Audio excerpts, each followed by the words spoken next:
أعوذ بالله السميع العليم من الشيطان الرجيم بسم الله الرحمن الرحيم الحمد لله رب العالمين وبه نستعين وصلى الله على محمد وخاتم الطاهرين وعلى الله دائم أجمعين من الآن إلى قيام يوم الدين من رب العالمين. Aujourd'hui une vidéo concernant la réprobation, en arabe karaha, les choses déconseillées, implique l'interdiction chez les anciens savants du bakrisme. Là, la réprobation, c'est-à-dire une chose qui normalement, dans les termes, serait éventuellement déconseillée, et il s'avère que c'est interdit. Donc là, je vais vous exposer cela, tout en sachant que même dans le hadith de Ahlul Bayt, alayhum salam, et dans la position des savants anciens, parfois il n'y avait pas des classifications claires. C'est-à-dire que, en lisant certains hadiths, on pourrait comprendre qu'une chose est interdite, alors que c'est déconseillé, énormément de choses avec ces termes-là, ne fait pas ou ne faut pas faire, etc., qui indiquent l'acte déconseillé. Là, c'est l'inverse, c'est les paroles des savants du bakrisme ancien, qui on aurait l'impression que c'est illicite, et il s'avère que c'est déconseillé. Tout en sachant que ça reste tendancieux, car c'est l'interprétation de l'auteur du livre, puisque j'utilise le livre à l'intention, bon, en fait c'est marqué à l'intention des mouftis et des imitateurs des savants, mais c'est le résumé du livre Ilam al-Muwaqqirin de Ibn al-Qayyim al-Jawziyya, qui était un élève d'Ibn Taymiyyah rahmatullah alayh. Donc là vous allez voir qu'il y a des paroles chez les savants du bakrisme qui en fin de compte impliquent une interdiction, alors qu'on aurait l'impression que c'est une chose déconseillée. Et d'où le fait que dans ces choses-là et dans les hadiths de Ahlul Bayt même, surtout les hadiths qui concernent la jurisprudence, il faut revenir à des spécialistes du hadith pour nous dire quel est en vérité l'acte. Est-ce qu'il est déconseillé? Est-ce qu'il est recommandé? Est-ce qu'il est obligatoire? Etc. etc. Ou interdit. Ou aussi, bien sûr, mouba, licite d'une manière générale. Autorisé. Que dit Ibn al-Qayyim al-Jawziyya dans le chapitre l'interdiction de parler au sujet d'Allah sans science? Quand on ne connaît pas de texte de révélation qui explique clairement que telle chose est licite ou illicite. Donc là c'est à la page 35 et je vais vous lire jusqu'à la page 37 et je ferai une petite parenthèse en citant deux hadiths venant de Ahlul Bayt alayhim salam.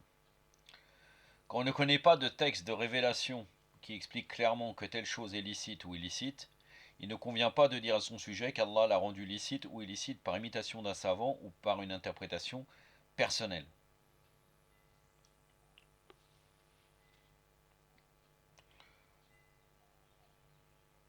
Chose qui est normale, car si on imite un savant alors qu'il n'y a pas de texte, c'est un taqlid aveugle, tout en sachant que on pense que nos savants shira, se basent sur des hadiths ou sur des règles tirées des hadiths pour faire le istimbat al-arkam, pour déterminer si une chose est licite ou illicite. Mais en réalité, en règle générale, quand une chose est licite ou illicite, il y a des textes clairs. Celui qui légifère en dehors pour déterminer si une chose est licite ou illicite sans texte clair, c'est un grand problème. C'est un grand problème. Dans les générations postérieures, beaucoup d'adeptes des imams, c'est-à-dire là on parle bien sûr des imams Bakri, leur chef de file, fondateur d'écoles juridiques, se sont trompés sur le compte de ces derniers à cause de ce qui vient d'être dit. En effet, les imams redoutaient scrupuleusement l'emploi du terme interdiction, et ils employaient à sa place le terme de réprobation, karaha. Leurs adeptes contemporains ont nié l'interdiction des choses que les imams ont désignées par la qualification réprouvée makruh.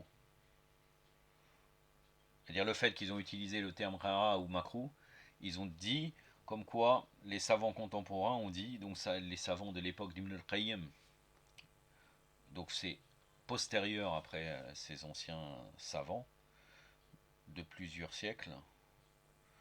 Donc eux, ils ont considéré, ils ont nié qu'une chose était illicite en se basant uniquement sur le texte, comme quoi il a employé le terme makruh ou quelque chose comme ça, le faqih. Et on va voir que là, après il va donner des exemples de choses qui normalement ils sont par la charia interdites, selon eux et même selon nous, vous allez voir. Et pourtant le terme de leur fuqaha il a parlé comme si c'était quelque chose de déconseillé.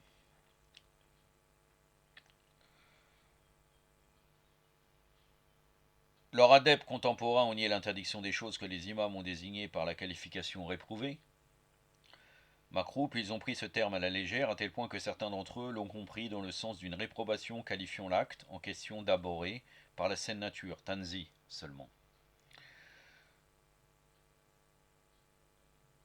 C'est-à-dire comme quoi c'est déconseillé et on se sent pas bien si on le fait. C'est-à-dire notre nature ne peut pas accepter cet acte. D'autres sont allés plus loin en disant que si l'acte en question est réprouvé, c'est juste parce qu'on a renoncé à un acte prioritaire au profit de celui tarkel ola. Cela est très courant de leur manière de procéder, ce qui a engendré de graves erreurs sur le compte de la charia ou sur le compte des imams. Voilà, là il va donner des exemples. Concernant par exemple le fait d'épouser en même temps deux sœurs, de conditions serviles. Ça on parle donc de conditions serviles d'esclaves. L'imam Ahmed, donc là Ahmed ibn Hanbal, le chef de file des Hanbalites, a dit je le réprouve et je ne dis pas que c'est illicite, alors qu'il soutient que c'est interdit.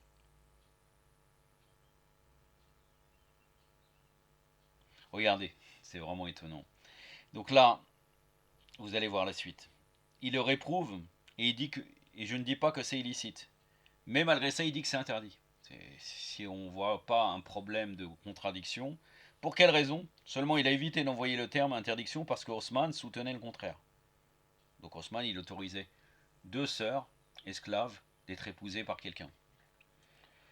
Il a dit, comme le rapporte Isaac ibn Mansour, manger de la bête qui a été sacrifiée pour la planète Mars, ou pour d'autres planètes, ou pour une église, ainsi que tout ce qui a été sacrifié pour un autre qu'Allah, est quelque chose qui ne me plaît pas. Donc là, on va dans le sens de Kara, déconseillé. Allah subhanahu wa ta'ala a dit en effet, il vous a déclaré illicite pour la consommation, la bête morte, le sang, la chair de porc, ce qui a été sacrifié pour un autre qu'Allah.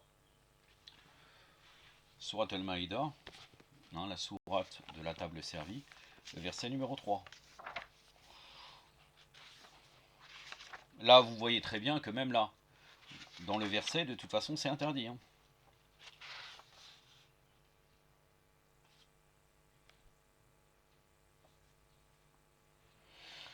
Le début du verset, Ba'doud billahi samir al-ghalim min ash-shaytan rajim. Urimat alaykum maytatu wa dam wa lamul khinzir wa ma huila li ghayrillah. Sadaqallahu al-aliyyul azim.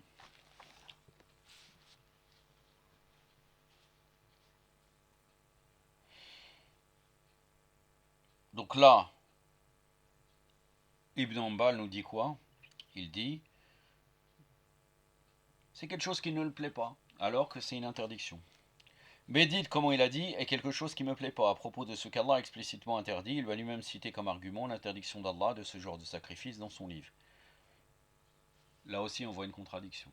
Il dit que ça ne lui plaît pas, mais malgré ça, sur des fatwas, il dit que c'est interdit. Pourquoi il ne dit pas que c'est interdit? Point d'interrogation. Mohammed ibn Hassan a déclaré explicitement que tout ce qui est qualifié de réprouvé est makruh et selon l'école hanafite illicite, haram. Donc là c'est pire. Ça veut dire que là on a des choses qui seraient déconseillées, mais si c'est explicitement déconseillé, c'est en vérité haram. Seulement lorsque Abu Hanifa ne trouve pas de texte catégorique sur l'illicité de la chose, il n'emploie pas le terme illicite. Donc pour eux, il n'y a pas de makruh en fait. Allahu Akbar. Mohammed ibn Hassan rapporte également que selon Abu Hanifa et Abu Yusuf, le réprouvé est plus proche de l'illicite que d'un autre statut légal. Il a dit, Mohammed ibn Hassan, dans Jami al-Kabir, il est réprouvé de boire dans un récipient en or ou en argent, que ce soit pour les hommes ou pour les femmes, et il entend par la réprobation l'interdiction. En réalité, il y a un flou total, c'est-à-dire que, en fait, il faut revenir à leur texte pour voir qu'est-ce qu'ils disent. Sinon, si on se base sur les paroles de leurs savants fondateurs, on voit qu'il y a un problème dans la formulation claire. Quand disciple de Malek, le makruh est un degré qui se situe entre l'illicite et le licite. Il n'emploie jamais le terme jahez, autorisé, pour le désigner. Ils disent par exemple la consommation des carnassiers munis de crocs est réprouvée et non licite.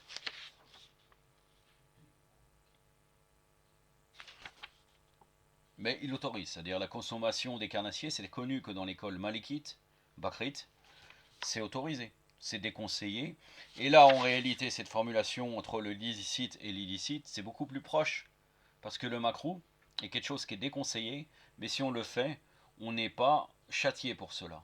C'est la définition de makruh des juristes de Ahlul Bayt, alayhum salam.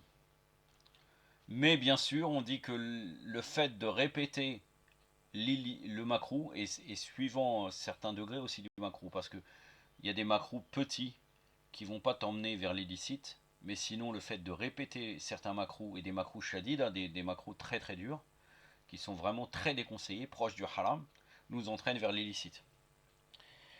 Mais c'est vrai que c'est un degré entre l'illicite et le licite. Mais Malek, il dit la consommation des carnassiers munis de crocs est réprouvée et non licite. C'est pour ça que chez les Malikites, c'est autorisé de manger ce type d'animal. Malik disait dans beaucoup de ses réponses, je déteste cela, alors qu'il entendait par là l'interdiction formelle. À titre d'exemple, Malik a déclaré que le jeu d'échecs est réprouvé. La plupart de ses disciples le prennent dans le sens de l'interdiction. Sincèrement, c'est l'interprétation des disciples. Quelle est la preuve que Malek, sauf peut-être un élève proche, quelle est la preuve que Malek considère le jeu d'échecs totalement haram? Alors que nous, dans les hadiths de Ahlul Bayt et en très très grande majorité des savants, le jeu d'échecs est licite. Et d'ailleurs, comme ce n'est pas clair, regardez, la plupart de ses disciples le prennent dans le sens de l'interdiction, d'autres le prennent dans le sens de la réprobation, qui est un degré plus bas dans l'échelle de la rigueur de la répréhension que celui de l'interdiction. Voilà, donc déconseillé, très déconseillé. Shafiri a dit à propos du jeu d'échecs, c'est un divertissement qui ressemble aux occupations frivoles. Je le déteste, à Kraho, mais je n'ai pas trouvé l'argument qui prouve clairement son interdiction. Il a alors déclaré qu'il est réprouvé, mais s'est abstenu de se prononcer quant à son interdiction formelle. Il n'est donc pas permis de lui attribuer ou d'attribuer à son école, Madaheb, que le jeu d'échecs est autorisé ou licite, car il ne l'a jamais dit que ce soit explicitement ou implicitement. Ça, c'est l'interprétation d'Ibn al-Qayyim, encore une fois. Quand il dit il déteste, akraho, c'est-à-dire, nous on a certains actes, là je ne vais pas rentrer, où nos imams vont dire je ne l'aime pas, mais il ne l'interdit pas. Ça veut dire qu'en fait, pour les disciples, il dit je ne le ferai pas, mais il ne l'interdit pas. Donc en vérité pour les disciples, même si c'est déconseillé, il y a une possibilité de le faire.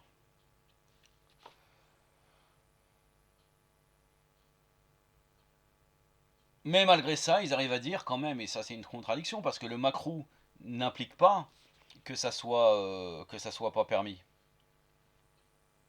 Mais ils disent quand même, il n'est donc pas permis de lui attribuer ou d'attribuer à son école que le jeu d'échecs est autorisé ou licite. Alors Kain ne l'a jamais dit, que ce soit explicitement ou implicitement. Ça c'est l'interprétation de Ibn al-Qayyim. La vérité est de dire qu'il le déteste et s'abstient de dire qu'il est formellement interdit. Il est vraiment loin de la vérité celui qui dit que Shafiri soutient la permission du jeu d'échecs. Il ne le soutient pas, mais il dit que c'est déconseillé. C'est clair. Quelqu'un qui jouerait au jeu d'échecs, c'est quelque chose de pas bien, mais il ne sera pas réprouvé vis-à-vis d'Allah Azzawajal, il n'aura pas fait un acte haram. Les pieux prédécesseurs employaient le terme kara dans le sens qui lui est donné par la parole d'Allah et la parole de son envoyé. Quant aux savants des générations postérieures, ils ont convenu de donner à la kara un sens particulier qui est ce n'est pas illicite, mais il vaut mieux y renoncer. Ensuite, certains d'entre eux ont compris les propos des imams à ce titre d'après la nouvelle terminologie et sont tombés dans l'erreur. Donc, pour Ibn al-Qayyim, il dit que les anciens, chez eux, les salafs, les anciens, dans les savants, pour eux, le terme kara impliquait une interdiction. C'est-à-dire qu'en fait, il est en train de dire qu'il n'y avait pas de terminologie des hadiths, en vérité. Il n'y avait pas de classification. Il y avait soit licite, soit illicite. Si un savant disait que c'est makruh, c'est kara, il le déteste, et ben ça impliquait l'illicite. Donc pour lui, ils sont tombés dans l'erreur, ceux qui disent que leurs savants anciens, fondateurs, parlaient de certains actes macro. Pour lui, c'était forcément illicite. Certains ont commis une erreur plus grave encore. Ils ont pris le terme de la Kara où le terme il ne convient pas, qu'on trouve dans la parole d'Allah et la parole de son envoyé dans le sens de la terminologie nouvelle. Or, l'emploi dans la parole d'Allah de son envoyé du terme il ne convient pas pour désigner ce qui est répréhensible légalement ou ce qui ne convient pas du point de vue du décret, ce qui est impossible, est une règle systématique. Donc là, il va donner l'exemple de choses dans le Saint-Coran et je ne vais pas vous citer les versets, c'est un peu long. Seulement à la fin du chapitre, je vous citerai encore un verset que j'essaierai de vous le lire en arabe. Donc là, il va ramener des versets qui impliquent l'interdiction, où on va dans le sens de le déconseiller si on lit.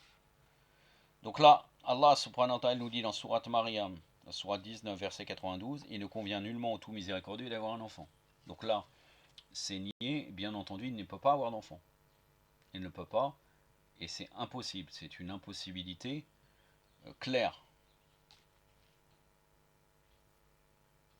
Il ne peut pas avoir d'enfant, pas dans le sens qu'il ne pourrait pas, c'est dans le sens que s'il y aurait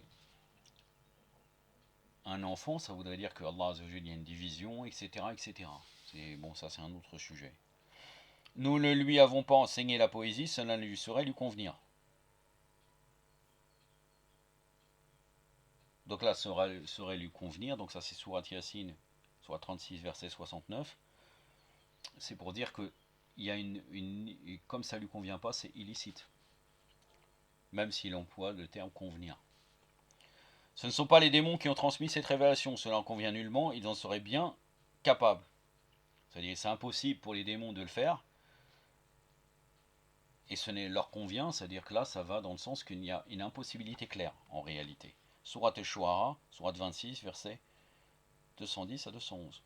Allah dit, comme le relate son prophète sallallahu alayhi wa sallam, l'enfant d'Adam me dément alors qu'il ne convient pas qu'il le fasse. L'enfant d'Adam m'insulte alors qu'il ne convient pas qu'il le fasse. Donc là, il ramène un hadith de chez eux pour démontrer que le terme convenir là, c'est interdit.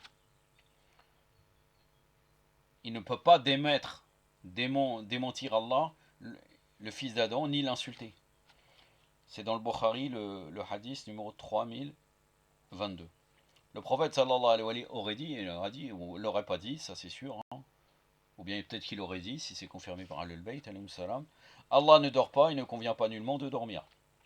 Mais de toute façon, c'est confirmé, c'est confirmé par différentes qualifications, notamment l'imam Sadiq alayhi salam quand il débattait avec les mécréants, il parle de ça. De toute façon, la sinaton ou la non. Dans Ayat al-Kursi. Ça, c'est un hadith rapporté par Muslim, numéro 179. Il ramène un autre hadith, cela ne convient pas en parlant des vêtements de soie, cela ne convient pas aux hommes pieux. C'est le Bukhari, hadith numéro 368 et Muslim, hadith numéro 2075. Donc là, Allah subhanahu wa ta'ala nous dit que là il nous montre que des fois le terme qui va dans le sens extérieur, Allah à travers les versets, là à travers certains hadiths, mais on retrouvera des types de hadiths à peu près similaires qui vont dans le sens des fois de l'inverse. Ça veut dire que des fois, dans le sens de l'interdiction, alors que c'est déconseillé dans nos hadiths. Donc sur les vêtements de soie, ça ne convient pas aux hommes pieux. Ce que l'on vise par là, c'est qu'Allah interdit de parler sur son compte sans science, qu'il s'agisse de ses noms, de ses attributs, de ses actes ou de ses lois. Ça c'est sûr et certain. Pour tout le monde. Or, le Moufti donne des informations au sujet d'Allah et de sa religion. Si ces informations ne sont pas conformes à ce qu'Allah a prescrit, cela signifie qu'il parle sur le compte d'Allah sans science. A souligner toutefois que s'il déploie ses efforts dans l'examen des arguments scripturaires, ijtihad, dans le but d'atteindre la vérité mais qu'il s'est trompé, il n'encourt aucune menace, son erreur à pardonner, il est même récompensé pour son ijtihad. Ça, c'est la version de chez eux. Usul al-Kafi. Kitab Fadl al-Aim, la vertu du savoir. Le chapitre les initiations contraires à la tradition ou dispositions nouvelles qui ne se trouvent nulle part auparavant, les conclusions individuelles et les analogies. Le hadith numéro 166, Mohammed ibn Abi Abdullah, c'est le Yunus ibn Abdirrahman, radallahu anhu, et Abu al-Hassan al-Awwal, donc c'est-à-dire l'imam Moussa al-Khazem, alayhi salam. Donc ça, il a demandé à Abu al-Hassan al-Awwal, à l'imam Moussa al-Khazem, alayhi salam, comment demeurer dans la voie de reconnaissance de l'unicité d'Allah. L'imam lui répondit, ô Yunus, la takunana mubtadi'an, ne sois pas de l'un de ceux qui prennent des initiatives contraires à la tradition, ni de ceux qui émettent des dispositions nouvelles qui ne se trouvent nulle part auparavant. Sache que celui qui juge selon son opinion personnelle y voit l'anéantissement. Que celui qui s'écarte des gens de la demeure de son prophète, alayhi salam ajmaïn, se perd. Quand celui qui s'écarte du livre d'Allah et de la parole du prophète, il s'exclut de la religion.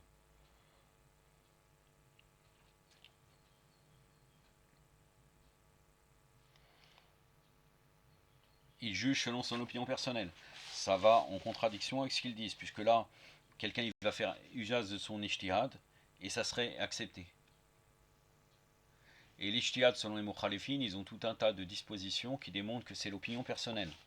Le hadith numéro 167 de Mohammed ibn Yahya, selon Ahmed ibn Mohammed, selon Al-Warsha, selon Musanna al-Hannad, selon Abu Basir, déclarant avoir dit à Abu Abdullah, salam, parfois nous devons faire face à des événements nouveaux auxquels nous sommes incapables d'y apporter une réponse fondée, soit sur le livre d'Allah, soit sur la sunna, mais malgré tout nous en débattons. C'est-à-dire qu'ils conjecturent en fait, ils ergotent.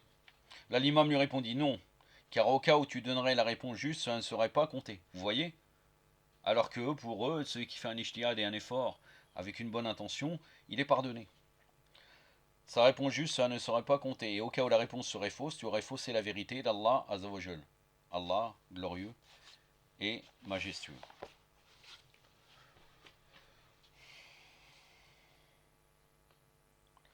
Donc je continue le texte d'Ibn al-Qayyim.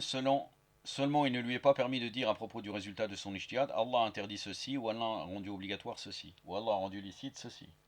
À moins qu'il ne dispose d'un texte explicite révélé par Allah ou qui remonte au texte.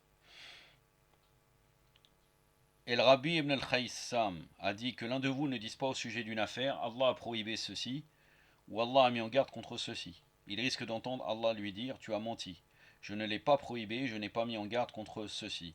Car il risque de se voir adresser la réplique suivante d'Allah, tu as menti. Je ne lui ai pas rendu licite et je ne l'ai pas ordonné. Abu Omar ibn Abdelbar a dit, il est rapporté qu'il arrive parfois que l'imam Malik, soit interrogé sur un cas imprévu, qui n'a pas d'antécédent dans le fiqh. Il fait l'ishiad, puis donne son avis en disant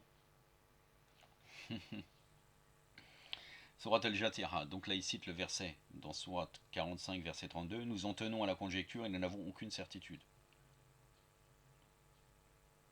Vous vous rendez compte qu'il se contredit lui-même? Ça veut dire que là, il fait un ijtihad et il cite un verset coranique qui invalide totalement ce qu'il dit. On va y aller, on va regarder, on va même regarder de quoi ça parle d'une manière générale. Donc la sourate 45, verset 32.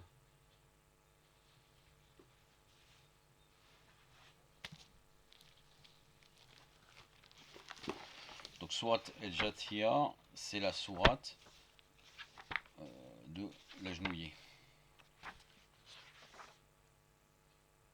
Non.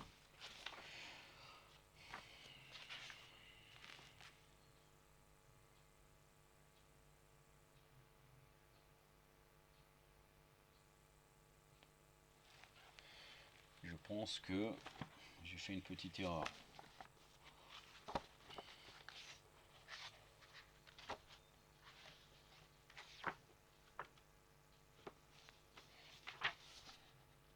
Pardon.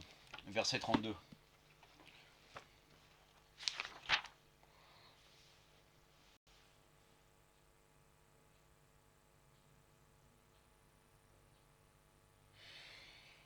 Voilà. Le verset 32, il a été utilisé par Malek d'une manière amputée. C'est possible, hein, moi je ne dis pas le contraire. Parfois on prend le moitié du verset. Même les imams alayhim salam le font dans nos hadiths. Mais là c'est négatif quoi qu'il arrive. Puisque que dit le verset? On vous disait la promesse d'Allah est vraie et quand à l'heure il n'y a aucun doute à son sujet. Mais vous disiez nous ne savons pas ce qu'est l'heure, nous faisons que conjecturer, nous n'avons aucune certitude. Donc c'est négatif. La Malik légifère, il fait un ijtihad, et après il dit non conjecture. Subhanallah. Bon, sur la fin du verset, Ba'da'udhu billahi samir al-alim minash shaitanir rajim. Innarzunu ila dan wa ma nahnu bimustaqinin. Sadaqallahu al-aliyyul azim. Voilà. Vous avez compris, ça reste flou. C'est-à-dire, en conclusion, cette terminologie, quand leurs savants anciens disent que c'est makruh et légifèrent après que c'est illicite, leurs disciples, ça reste problématique. Mais en définitive,